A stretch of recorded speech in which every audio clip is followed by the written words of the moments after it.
செல்வ பிறந்தகை வந்து இந்த ஒடுக்கப்பட்ட சமுதாயத்தின் இருக்கக்கூடிய மக்களின் ரத்தத்தை உறிஞ்சி சம்பாதிக்கிறது தான் உங்களுக்கு தெரியும். ஏற்கனவே இவங்கெல்லாம் இதுல அடிபடுறாங்க, அதனால தானே இவங்க அதை மாத்த ஆமாங்க, செய்ய மாட்டாங்க. ஏங்க காங்கிரஸ் பாருங்க, நீங்க செல்வ பிறந்தகை வந்து தலைவர் கிடையாது, அவர் ரவுடி பையன். அந்த ரவுடி பையனுக்கு என்ன நடந்திருக்குன்னு உங்களுக்கு தெரியும்.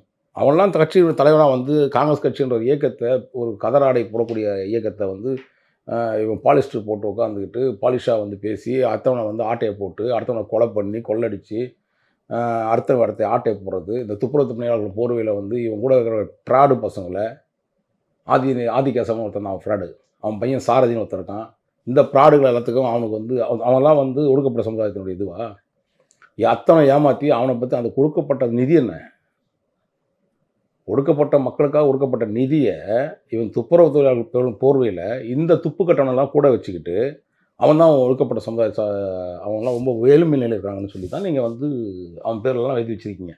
அந்த வழக்கு சவுக்கு சங்கர் பதிவு பண்ணியிருக்காரு, உங்களுக்கு தெரியும்.